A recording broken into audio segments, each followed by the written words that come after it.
একা হওয়া কথাটা, আমাকে একা হতে হবে, আর হলো রাসূল তথা মুর্শিদের সাথে একটা একাগ্র সম্পর্ক সৃষ্টি করতে হবে।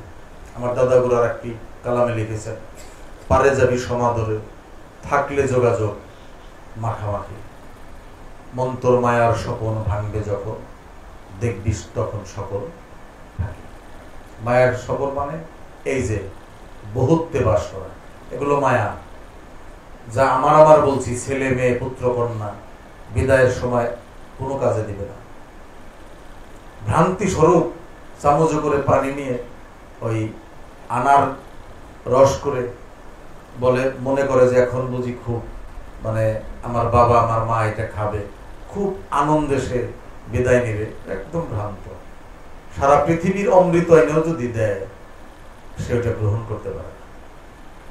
আল্লাহর ওলিরা কখনো এর মধ্যেই থাকে না। আপনি দেখবেন আল্লাহর সুমহান ওলিরা তার পরমের সান্নিধ্যে গেছে একা, কোনো লোকজন রাখে না। সাধারণ মানুষ হলো সব ডাইকে আনে, ছেলেরে ডাকো, মেয়েরে ডাকো, পাড়া প্রতিবেশী ডাকো, হ্যাঁ, সে তো বলে না, অন্যেরা ডেকে নিয়ে আসে। বাসর ঘরে আমি আর তুমি ছাড়া কেউ থাকার কথা না। ইন্তেকাল, ওফাত খুব তাৎপর্যপূর্ণ বিষয়। মানুষ যখন চলে যায়, বিগত কর্ম ফলে তার একটা অবস্থান তৈরি হয়। সে যখন তার পরমের সান্নিধ্য, ইন্না লিল্লাহি, আজীবন বললাম ইন্না লিল্লাহি ওয়া ইন্না ইলাইহি রাজিউন, এর বাংলা করেও দেখলাম না যে কথাটা কি বলি। এই যে আমি যেতে চাই সেই পরমের সান্নিধ্যে, আমার সেখানে যাওয়ার করি সম্বল আছে কিনা। পারে তো যাবো সমাদরে, কিন্তু কন্ডিশন আছে, থাকলে যোগাযোগ মাখামাখি। মাখামাখি যোগাযোগ, মুর্শিদের সাথে যার যোগাযোগটা মাখামাখি, আয়নার মধ্যে স্পষ্ট হবে। যে ভক্তের অন্তর তার মুর্শিদের সাথে মাখামাখি যোগাযোগে আসে নাই, মাখামাখির আবার আর এক সমস্যা। একদল লোভাতুর কামাতুর পীরমা সাহেব বের হয়েছে, তারা আবার ভিন্ন জগতের মাখামাখি বলবে। খবরদার, সাবধান। ধর্মজগৎ অশ্লীলতার কোন জগৎ নয়, আত্মার জগতের মাখামাখি। আমরা ছিলাম বলুন আত্মার জগতে, সেটাকে আমরা বলি আলমে আরওয়াহ। সেই আত্মার জগতে ভ্রমণের জগৎ, আত্মা ভ্রমণের জগতই হইল এই যে এইটা। আত্মা তাহলে ভ্রমণ করবে কোথায়? আল্লাহ বানায় আসমান দিয়ে উড়াইব নাকি? এই যে রোহের এই জগৎটাই আত্মা ভ্রমণের জগৎ। আমরা আসছি ভ্রমণ করতে। সওদা যদি সুন্দর না হয় তখন কি হবে? যদি আমানতের খেয়ানত হয়, যদি কি প্রতিটা মানুষ, ম্যাক্সিমাম মানুষ আমানতের খেয়ানত করে চলছে, আমরা চলছি। এটার কিন্তু কঠিন শাস্তি টাস্তি হবে না। খেয়ানত করার সাথে সাথে এই রূপ নকশা কাইরে নেব। আর্মির বা পুলিশের ড্রেসটা সাসপেন্ড করলে ড্রেসটা কেড়ে নেবে না, সিভিল লোক বানায় পাঠিয়ে দিল সরকার। আল্লাহ এরকম ড্রেস কেড়ে নেব। এই চেহারা আহসান সুরত টান দিয়ে খুইলে পশুর সুরতের কাবারে ঢুকাই দিব। এটাই তিন জমাতভুক্ত দোজক। দোজক মানে বুঝেন? আমরা তো হাবিয়া দোজক, এই দোজক নাম পেয়ে খুব চিল্লে ভাল্লা করি। শোনেন, দোজক ভয়ের জায়গা না। দোজক হইল সংশোধনমূলক কারাগার, যেখানে আল্লাহ সংশোধনের জন্য মানুষকে নিক্ষেপ করে, আবার সে টেনে নিয়ে আসে। কিন্তু এমন একটা জায়গা যেখান থেকে মানুষ জীবনে ব্যাক করতে পারবে না, ওটা সীমা লঙ্ঘনকারী। আর নর্মাল পাপে যারা পাপী, এরা তো সংশোধনমূলক কারাগারে যাবে, আবার সংশোধিত হয়ে সে আল্লাহর নৈকট্য পাবে। কিন্তু যে ব্যক্তি সীমা লঙ্ঘন করছে চরম ভাবে, চরম মাত্রায়, সে আর অনন্তকাল, কোরআনের ভাষা বুঝেন, সেখানে থাকবে অনন্তকাল। বলছে নাকি 5 বছর 10 বছর থাইকে আবার ব্যাক করবে? কাদের উদ্দেশ্যে বললো? আর দোজক বলতে বোঝায় সংশোধনমূলক কারাগার, যেখানে আল্লাহ সংশোধন করার জন্য এই ভীতি শাস্তিগুলো দেয়, কষ্ট দেয় মানুষকে। কিন্তু যেখানে আল্লাহর কোনো দায় দেনা নাই, ছেড়ে দেয়, আর আল্লাহর কোনো নিয়ন্ত্রণ নাই, ওটাই হলো ওই আসফালুস সাফেলে, একদম নিম্ন স্তরে সে ঘুরতে থাকবে অনন্তকাল। তাহলে আমরা কি নিজেকে মানুষ, এই যে মানুষের জন্মটা পেলাম, এই জন্মটাকে একজন সঠিক পীর মুর্শিদের আনুগত্য থেকে, দাসত্ব থেকে আমি যদি নিজেকে মানুষ হিসেবে প্রতিষ্ঠিত না করতে পারি, তাহলে কিন্তু সমস্ত অর্জন আমার ব্যর্থ হবে, একদম সমস্ত অর্জন ব্যর্থ হবে। একটু আগে আসো তো সবাই, পিছনে সবাই। এই যে আমার যে সমস্ত অর্জনগুলো ব্যর্থ হবে, এই বিষয়টিকে মনের মধ্যে রেখে যার চেতনা জাগ্রত হয়, যে গুরুর সান্নিধ্যে আসে, গুরুর চরণে আসে। একটা কথা লাভ করতেছিলাম যে চরণের আশ্রয়, বাবা লোকনাথ ব্রহ্মচারী তিনি বললেন, নারে বোকা চরণ নয় আমার আচরণ ধর। দুইটা কথাই সুন্দর। চরণে না আসলে কি আর তার আচরণ ধরার উপদেশ দেওয়া যেত? যাইতো না। যে একটু উন্নত হয়েছে, বাবা লোকনাথ উন্নত কথা বলছে, কারণ এই চরণে পড়ে থেকে লাভ নাই রে, আমার স্বভাব গ্রহণ কর। এটা হলো মূল কথা। সওদা করতে গেলাম হাটে, দেওয়ান রশিদ গানটা লেখছে, হাটের গোলমালে সব গেছি ভুলে, কিছুই পরে না মনে। আমাকে তো সদাই করতে দিছে, আমি যখন আসছি পৃথিবীতে আমি স্পেসিফিক কিছু চুক্তি করছি, আমি এই করব সেই করব। তোমার একটাই চুক্তি করছি, তোমার ইবাদত বন্দেগী করবো, এই একটাই। ইবাদত বন্দেগী কি? ইবাদত বন্দেগী বলতে মানুষকে মোল্লা সমাজ যা বুঝাইছে, এই ইবাদত বন্দেগীর ভিতরে রাখি দোজখের টিকিট কেটে দিতেছে। সারা পৃথিবীর ওলি জন্ম নেয় নফল ইবাদতে, একটা লোক প্রমাণ দিতে পারবে না যে এই কি বলে এই মেজাজি ইবাদত করে আল্লাহর ওলি হয়েছে, কেউ পারবে না। নফলে হয়, ক্ষুধার্তকে অন্ন দিয়ে হয়, একজন দুঃখীর পাশে দাঁড়াই হয়। এগুলো কিন্তু ওই ফরজের অংশ না, নফল। নফলের মধ্যে ফরজের বাদ থাকে। ওই যে আল্লাহ কোরআনে বলল, আফসোস ওই সব নামাজীদের যারা লোক দেখানোর জন্য নামাজ পড়ে। সূরা মাউনে বললেন। হ্যাঁ, কেন বললেন? আল্লাহ কেমনে দেখলেন যে কিছু মানুষ লোক দেখানোর জন্য পড়ে? কারণ হলো ও নামাজ ঠিকই পড়ে, কিন্তু এতিমের পাশে দাঁড়ায় না, এতিম আত্মীয় স্বজনকে খোঁজ নেয় না, বা তারা আসলে মানবিক ব্যবহার করে না। আল্লাহ বলছে আফসোস ওই সব নামাজীদের, যারা তার আপন নামাজে বেখবর। আপন নামাজ কি? মনুষ্যত্বের জাগরণ ঘটায় এই সৃষ্টির প্রতি, মানুষের প্রতি যে প্রেম মহব্বত সৃষ্টি করে না, তার আপন নামাজে সে বেখবর। আইনিয়াতের নামাজ তো আরো দূরের বিষয়, যে নামাজে নিজেকে পাওয়া যায়, খোদাকে চেনা যায়। হ্যাঁ, খোদাকে দেখাই নামাজ, আল্লাহকে দেখাই নামাজ পরিষ্কার। আর এই যে সূরা মাউনে আফসোস করলো, কার জন্য করলো? চমৎকার একটা হাদিস আছে, ধর্মের আবরণে, ধর্মের লেবাসে মূলত দাজ্জালরা এসে বসে গেছে। তাদের লেবাসটা ধর্মীয়। এই ধর্ম যে নষ্ট করবে, যে ধ্বংসস্তূপে নিয়ে যাবে, সে ইহুদিও না, খ্রিস্টানও না, হিন্দুও না, একদম মুসলিম, একদম মুসলিম।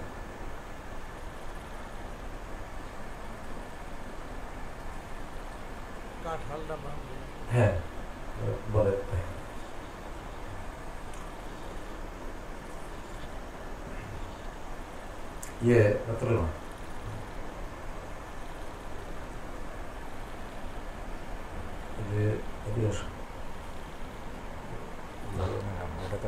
বড়।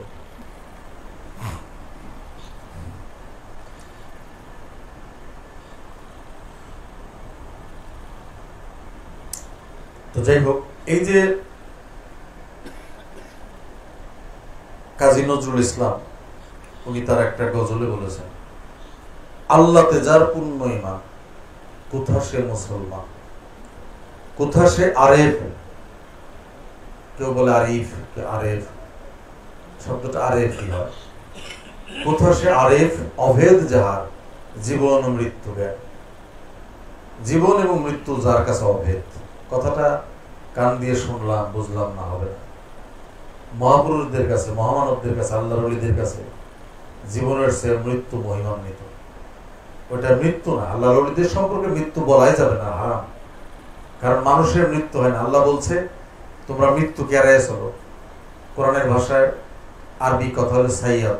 সাইয়াদ মানে হলো এই যে সুরতের বদল, একটা ছাড়বো একটা ধরবো, যে কথা আমি আলাপ করতেছিলাম। মানুষের কখনো মৃত্যু হবে না, এবং মানুষকে মৃত্যু প্রজ্ঞার সাথে এড়িয়ে চলতে বলছে আল্লাহ, পরিষ্কার। মৃত্যু যেন আমাকে গ্রাস না করে। আর এই কথাটা মাথায় রাখলে যদি মৃত্যু আমি বরণ না করি, এই জন্য বলে কোথায় সে আরে অভেদ যাহার জীবন মৃত্যু জ্ঞান। হ্যাঁ, ইন্তেকাল, এক কাল থেকে অন্য কালে প্রবেশ। সেই প্রবেশের জন্য আমাকে কিন্তু তৈরি হতে হবে, আমার প্রস্তুতি গ্রহণ করতে হবে। গুরুগঞ্জে মিলবে সেই প্রস্তুতির খবর। কি খবর? আমার মুর্শিদের একটা বাণী আছে, পরকালের সংবাদকে যিনি এই ইহলোকের মানুষদেরকে দিতে পারে তিনি মুর্শিদ।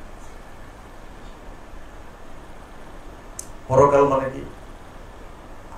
এই যে বর্তমান তার থেকে আরো একটু দূরে, কিন্তু পরকালও কিন্তু এই বর্তমানে থাকে। পরকাল বলতে আমরা যা বাংলা ব্যাখ্যা করি তা কিন্তু না। ইহকাল হইল ধ্বংসশীল, এই ইহ জগৎটাই ইহকাল, এটা নাসুদ দেশ। আর পরকাল হইল অখণ্ড অনন্তকাল, চিরঞ্জীব, চিরস্থায়ী শব্দগুলো ব্যবহার হয়েছে কোরআনে। লামত, যেখানে আর কোনো মৃত্যু নাই। সজীব প্রাণ আমরা করিব, সজীব প্রাণ রবীন্দ্রনাথের একটা লেখা। ওরে সবুজ ওরে আমার কাঁচা, এরকম আছে না? সবুজ কাঁচা এগুলো অনেক দূরের খবর। অথবা এই ভোর হলো দোল হলো খুকুমনি উঠবে। কোরআনে আহ্বান করছে কোরআন আল ফজরে, ফজরের কোরআন মানে তুমি একটা ভোরের কোরআন হও। আমি হব সকালবেলার পাখি, সবার আগে কুসুম বাগে উঠবো আমি ডাকি।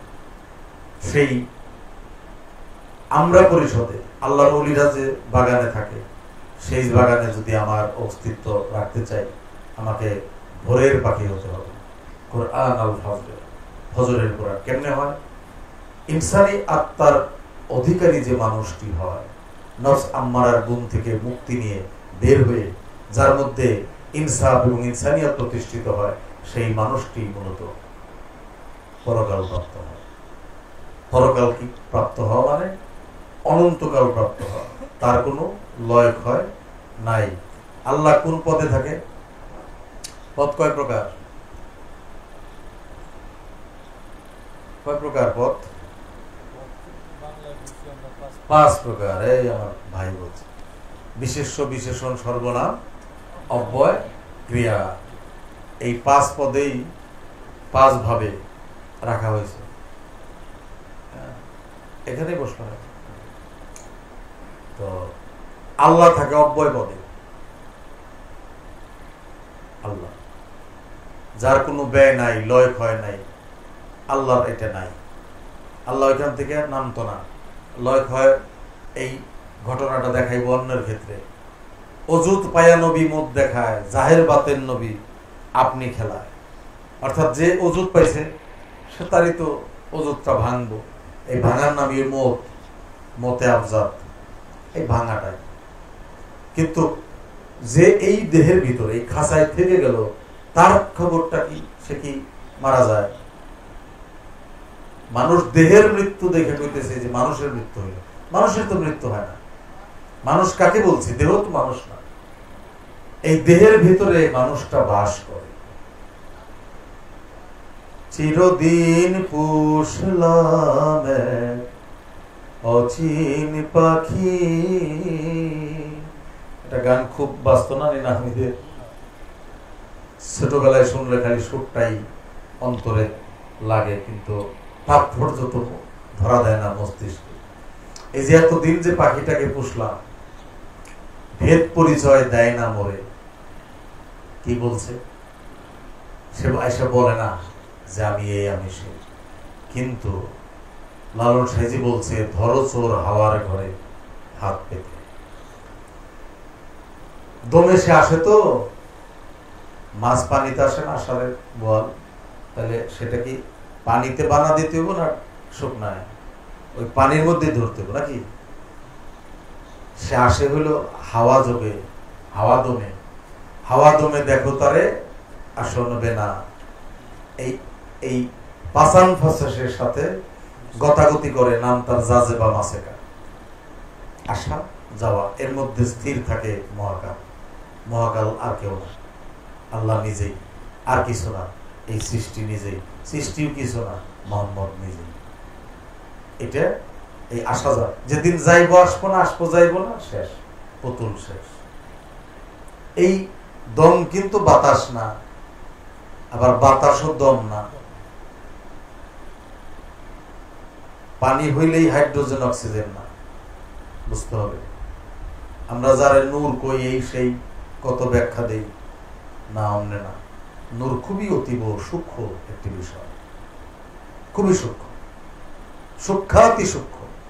আল্লাহর সৃষ্টি জগতের প্রথম ডট একটা বিন্দুর কি হয়েছে? নূর।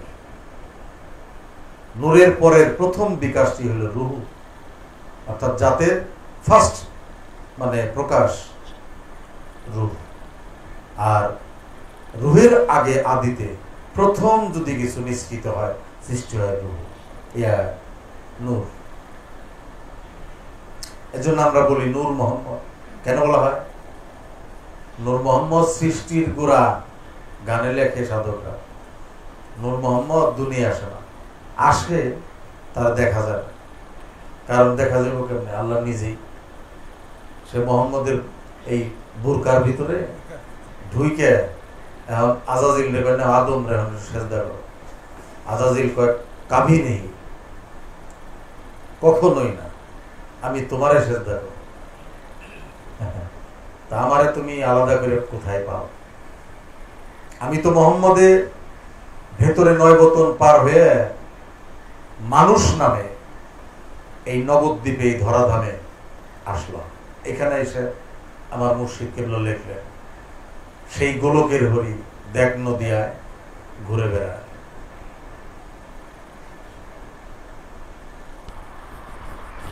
জলদ কালো ছিল গোলক ধামে, অর্থাৎ গঞ্জ মুক্তিতে। সেখানের অবস্থাটা কালো, চারটে রং পরিবর্তন করে মাতৃদেহে প্রবেশ করে। এটা তালিম, তাসওয়া। তো আদিতে জলদ কালো ছিল, গোলক ধামে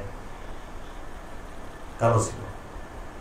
কালোই স্রষ্টার আদি রূপ, একদম আদি রূপ, যেখান থেকে কালীর রূপ আসছে। কালী মহাকালের অংশ।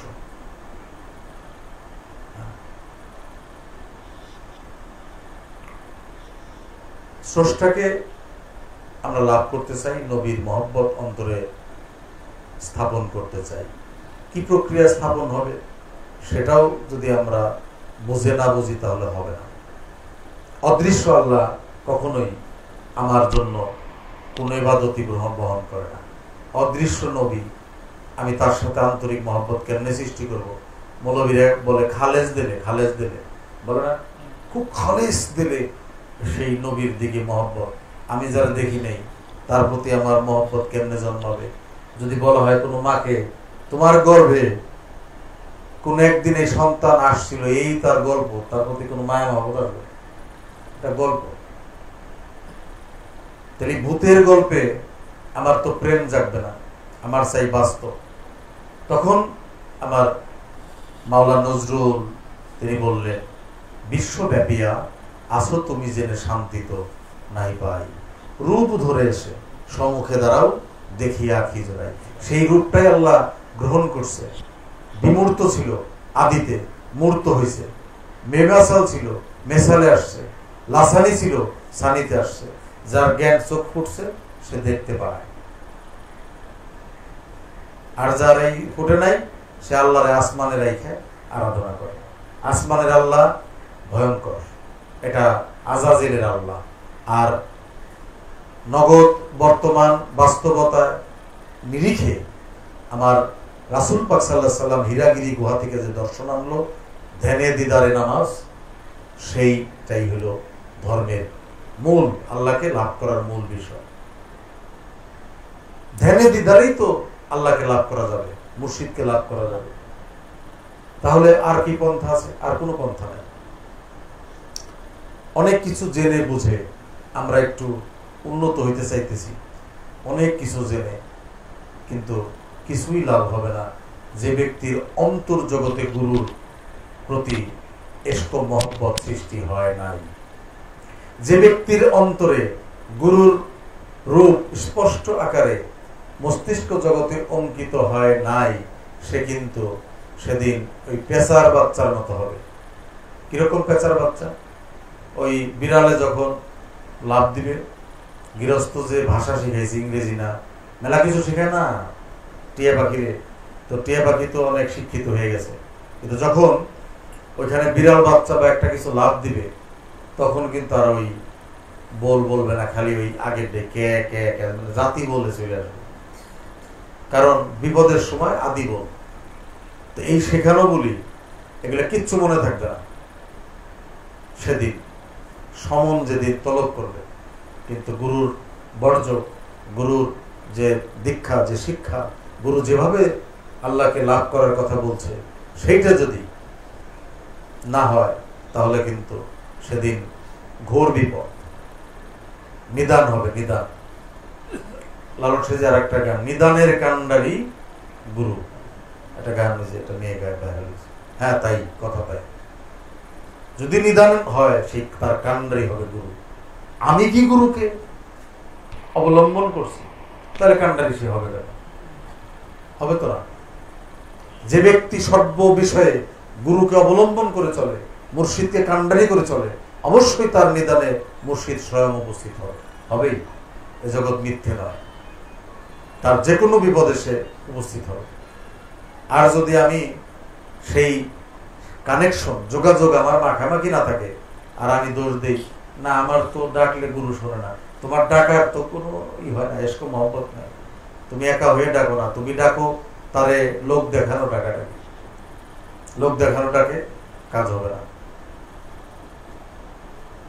যে ব্যক্তি মুর্শিদ লাভ করলো, দরবার রে শিক্ষা লাভ করলো, এরপরেও নিজেকে পরিবর্তন করলো না, জাহান্নাম তার পাওয়ার দরকার নাই, জলজন্ত জাহান্নামে বসে থাকবে।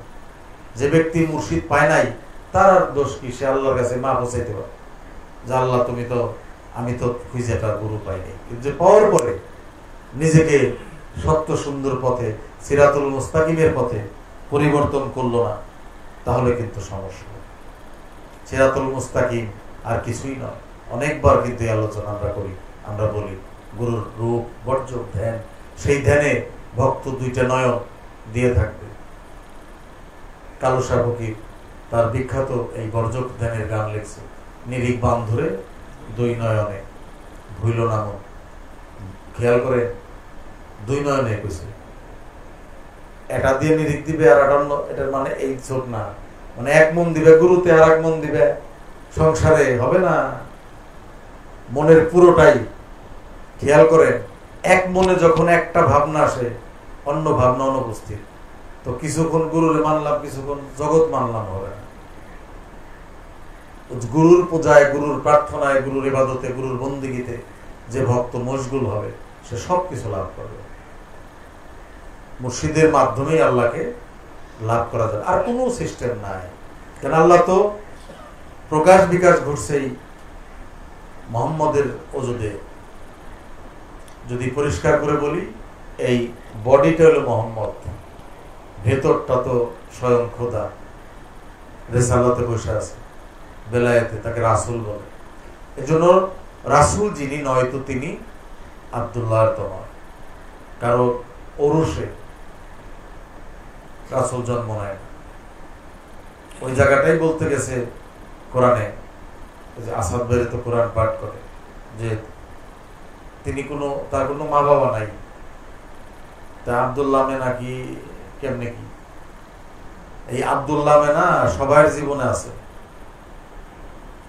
প্রত্যেকের বাবা মা হলো আব্দুল্লাহ, আমেনা, আদম, হাওয়া, জাত, সেফাত, এটা থেকে সৃষ্টিতে আসে। এখন এটা তো সৃষ্টির একটা লীলা।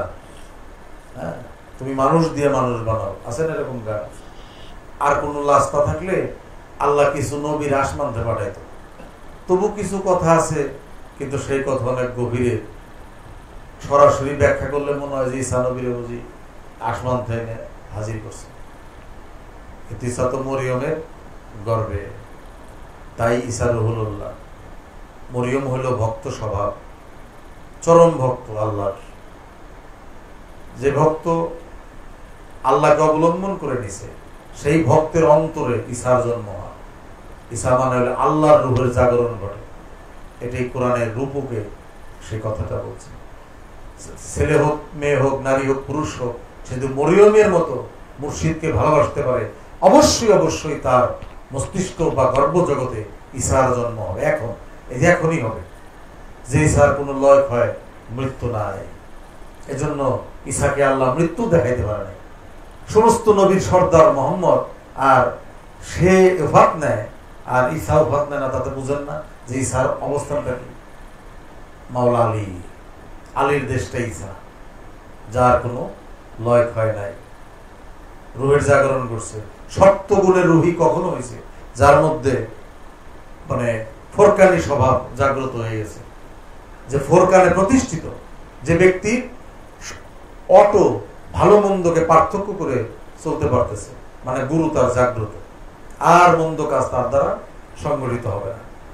খাইরি সাররেহি মতি মঙ্গা, ওই লুলু মারজান ঘটবেই, আসবেই, কিন্তু সেটাকে বাসট করতে হবে। খারাপ চিন্তা তো আমার মনে আসবেই, সে চিন্তাকে দূরীভূত করতে হবে। ওখানেই বোমা বের, কি বোমা? গুরুর নাম রূপের বোমা দিয়ে, অস্ত্র দিয়ে, মিসাইল দিয়ে, ওখানে ওটা শেষ করতে হবে। এজন্যই তো এই অস্ত্রটা গুরু তুলে দিছে। এই অস্ত্রটা আসতে তো এদের একটু ফাঁকা রাখতে হবে।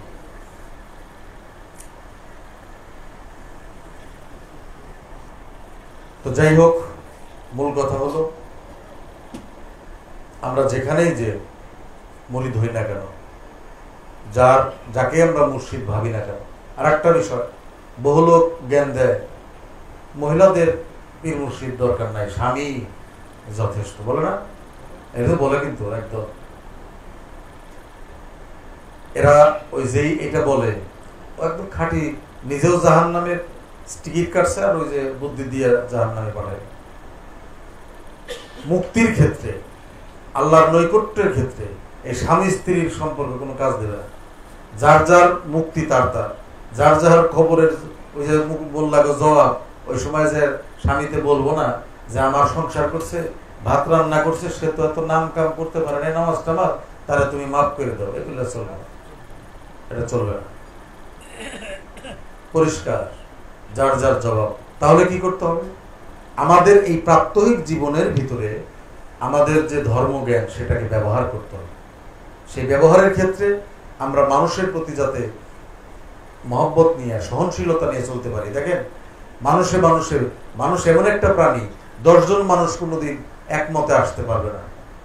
আল্লাহ এমন ভাবে সৃষ্টি করছে, বিভিন্ন মত, তারপরেও আমাদেরকে মানে সবাইকে ছাড় দিয়ে সমাজে চলতে হয়। আপনি দেখেন, এই যে হাজবেন্ড ওয়াইফ, যদি কম্পিউটারে যে মাপার, অবশ্যই মাপার লাইন আছে, এমনি ধরলে বোঝা যায়, বুঝে কে কার প্রতি কতটুকু মানে সন্তুষ্ট বা সহনশীল। দেখা যাব 80 ডিগ্রি অ্যাঙ্গেলে বিপরীত, তারপরেও সংসার করতেছে। কেউ কম বেশি, এই পার্থক্যটা আছে। আমি যা চাই সে তা চায় না, সে যা চায় আমি, তারপরেও চলছে। কারণ এই না চাওয়ার কারণে যদি বিভাজিত হইতো, তাহলে সারা পৃথিবী 2 দলে বিভক্ত হলো, আবহানী মহামারা, মানে পুরুষ আর নারীরা আর কোনো মানে একদম আলাদা হয়ে যেত। কারণ আমি যা চাই সেরকম করে পৃথিবী তৈরি হয় না, অন্যের চাওয়ার মতো হইতে হয়। সবার চাওয়ার যখন প্রাধান্য পায়, কম বেশি, তখন একটা সমাজ টিকে থাকে। খালি আমার চাওয়া প্রাধান্য হইলে সমাজ টিকবে না। হ্যাঁ, এজন্য ধর্মজগতের মূল বিষয় হলো, আমি সুন্দর একজন মানুষ হব, পবিত্র একজন মানুষ হব, মুর্শিদের আনুগত্যে, দাসত্বে থেকে আমার মুর্শিদের মনোজগতে সন্তুষ্টি অর্জনের জন্য আমার চিন্তা ভাবনা করতে হবে যে গুরু কিসে রাজি খুশি হয়। প্রকৃত গুরুরা কখনোই ধন সম্পত্তির লোভ করে রাজি খুশি হবে না। সে তখনই রাজি হয় যখন তার ভক্তটি মানুষের অর্থাৎ তার সেজদাটি হাকিকতে এসে সমন্বয় সাধন হয়। সে যে মিশে গেল, হ্যাঁ, কার সাথে মিশলো? নিকটে রাখিয়া সেজদা করো, ওয়াসজুদু ওয়াক্তারিফ, নিকটে রাখিয়া সেজদা করো। কি নিকটে রাখবে? এটা তো কোরআনের আয়াত নাকি আজম ভাই? আল্লাহ যে বললো তুমি নিকটে রাখিয়া সেজদা করো, কেন আমরা নিকটে রেখে চেষ্টা করতে পারি না? কারণ আমার নিকটে কি আসবে? আমাকে তো ধর্ম সমাজ বলতে পারে নাই যে এই জিনিস নিকটে রাখো। আমার খালি কইছে এই পার্টিতে এমনি করে ভক্তি ইয়ে দাও, সেজদা দাও, নামাজ হয়ে যাবে। কশিন কালেও হবে না। এই নামাজ একেবারে জাহান্নামের মানে ভায়া দিয়ে কি বলে এরোপ্লেন উঠে দেব, যেখানে আল্লাহর নৈকট্য নাই। সুতরাং ধর্মটা বুঝে করতে হবে। কে বোঝাবে ধর্ম? যিনি গুরু। কে গুরু? যিনি মুর্শিদ, যিনি পথ প্রদর্শক। নিজে নিজে বুঝে ধর্ম করলে ধর্ম হবে না। এজন্যই আহলে বায়াতের এত গুরুত্ব দিয়েছেন। যারা ধর্মজ্ঞানী, যাদের মধ্যে আল্লাহর এলহামি শক্তি, যারা দায়িত্বপ্রাপ্ত, যারা মনোনীত, তাদের মাধ্যমে মুর্শিদের জ্ঞান নিজের ভিতরে প্রবেশ করিয়ে সেখানে যে ফল বৃক্ষ হয়, সেই জীবন বৃক্ষে যে মনুষ্যত্ব জাগরণ ঘটে, প্রকাশ ঘটে, তার ভেতর দিয়ে একজন মানুষ হইতে হয়, এর বাইরে কিছু নাই। এখন আমি কত বড় মানুষ হব, আমি মুর্শিদের জ্ঞানের কে অতিক্রম করব কিনা, এই সমস্ত কথা চলছে। এই কথা কোনোদিন মানে বিজ্ঞানসম্মত না। যিনি অনন্ত জ্ঞানের অধিকারী, আল্লাহ নিজে হইল মুর্শিদ, আমি তাকে অতিক্রম করব কিভাবে? কোনোদিন সম্ভব না। সে চায় আমি তার সমকক্ষ হই। এটুকুই যদি নসিব হয় তাহলে আমার জীবন ধন্য। অতিক্রম করা দরকার নেই। হ্যাঁ, অতিক্রম সম্ভব না। সমস্ত জ্ঞানের আধার মুর্শিদ। যাই হোক, আমরা নিজেরা সঠিক কাজটি করব। যারা মুরিদ বায়েত, আমি তাদের বলি, যে যে দরবারেই যে সময়টা যায় এটা কিন্তু আর ফিরবে না। আজি যে রজনী যায় ফিরাইব তাই কেমনে, রবীন্দ্রনাথের একটা কবিতা। যেন নয়নের জল ঝরিছে বিফল নয়নে। শুধু শুধু বিফলে কান্না করলে দেখবেন যারা অন্যায়কারী, পাপী, ঘুষখোর বা অন্যায় করছে, ওয়াজের প্যান্ডেলই হোক, পিসাব মজলিস হোক, কাইন্দের একেবারে ফাটাই ফেলায়। যারা লিগেল মানে কি বলে, যাদের বেদনা আসে বা একটা দুঃখ আসে, তাদের বলছি না, কিন্তু যারা অভিনয় করে, খুব দ্রুত অভিনয়ে মজে যায়, কোনো কাজ হবে না। এই রাত জায়গায় খালি কান্নাই সার হবে, জায়গা মতো কানতে হবে। সেই কান্নার কথাই সাধক মনমোহন বলেছেন, তার আখি নিরে টেনে আনো প্রাণের প্রাণ কাছে। প্রাণেরই টান চোখেরই জল, তা বিনে কি মন্ত্র আছে? এই অন্তরের প্রাণ আর চোখের জল ছাড়া কোনো মন্ত্র আমাদের নাই, ভক্তের নাই। যদি গুরুর প্রতি টান আসে আর তার ভাবনায় চোখে জল আসে, চলো চলো, এই কথা আবার রশিদুদ্দিনও বলছে। হ্যাঁ, সজল নয়নে তারে ফটোগ্রাফে তোলো, সজল নয়ন কারে কয়? অশ্রু সজল। গুরুর এশক মহব্বতে এই উজান দেশ, নাসুর দেশ উজান মানে উজাইয়া এই চোখে একটু পানি আসে। ও পানিটা এমনি আসে না, এত সহজ না। পাওয়া না পাওয়ার পানি সবারই আসে, কিন্তু মুর্শিদের এশক মহব্বতের পানি যে ব্যক্তি নাসুর দেশের উজানে যাইতে পারে, আসবে না। এই চোখে কোনোদিন পানি আসবে, পাষাণ চোখ। গুরুর এশকে মহব্বতে পানি আসবে, জল আসবে। সেই অন্তর আস্তে আস্তে কাদামাটি হবে, নরম হবে। সেই নরম হইতে হইতে আদব আসবে। আদব, নম্রতা, তমিজি, তাজিমির ভিতর দিয়ে সেই ইনসানে প্রতিষ্ঠিত হবে। যে ব্যক্তি জ্ঞানী সে হবে একদম নম্র, বিনয়ী। বিনয়ী আমাদের হতেই হবে। বিনয় হচ্ছে সর্বোচ্চ জ্ঞানী লোকের ভূষণ। আমরা অযথা যেন ধর্মজগৎ নিয়ে ঝগড়া, বিবাদ, মারামারিতে না যাই। হ্যাঁ, দুই কথা যুক্তি দিয়ে বলা কওয়া যেতে পারে। যখন একজন যুক্তি মানবে না, তার সাথে আমরা রূঢ় হব না, নিষ্ঠুর হব না। কারণ যে ব্যক্তি যতটুকু জ্ঞান রাখে অতটুকুর খবরই সে বলতে পারবে, এর বাইরে সে যেতে পারবে। আলেম সমাজ যারা আমরা বলি মসজিদ মাদ্রাসা, তারা ওইভাবেই কিছু 4-5 বছর ওইটাই শিখছে, তাদের উস্তাদরা ওইটাই শিখাই দিছে। তারা আর কি করবে? তাদের কিছু করার নেই। তাদেরকে কানা বানাই দিছে, চোখে চোখে ঠুলি পরাই দিছে। আইসা বলে নবী মরে গেছে, নবী আমার মতো মানুষ, মিলাদ কিয়াম প্রয়োজন নাই। অথচ ওদের 14 গোষ্ঠী মিলাদ কিয়াম করছে, এদের যারা গুরু ঠাকুর, দাদা ঠাকুর, আশরাফ আলী থানভী, হাজি ইমদাদুল্লাহ মহাজের মক্কি, আব্দুল হক মহাদ্দেশ দেহলভী, এই দেহলভী পাহলভী সব মিলাদ কিয়াম করছে, ওলি আল্লাহদেরকে মানছে। হ্যাঁ, এখন সেরা বলে, এই যে তার তো প্রথমে বললাম যে কাজী ইব্রাহিম কি বলছে, নবুয়ত পেয়ে গেছে। এই কথা সর্বযুগেই বলছে। এজিদকে প্রতিষ্ঠার জন্য আজও অব্দি বাংলাদেশের প্রতিষ্ঠিত আলেমরা বলে এজিদের কোনো দোষ নাই, কোনো অন্যায় নাই। এই কথাটা তারা বলে, এই মুনাফিকের দল। এজিদকে যে অন্যায়কারী, যে পাপিষ্ঠ ভাববে না, তার অন্তরে কোনদিন হুসাইনের মহব্বত সৃষ্টি হবে না। পরিষ্কার কথা, যে অন্তরে হুসাইনি মহব্বত, সেখানে এজিদের মহব্বত কোনোদিন টিকতে পারে না। আমি নাম বলবো না, খুব বিখ্যাত মাইজবান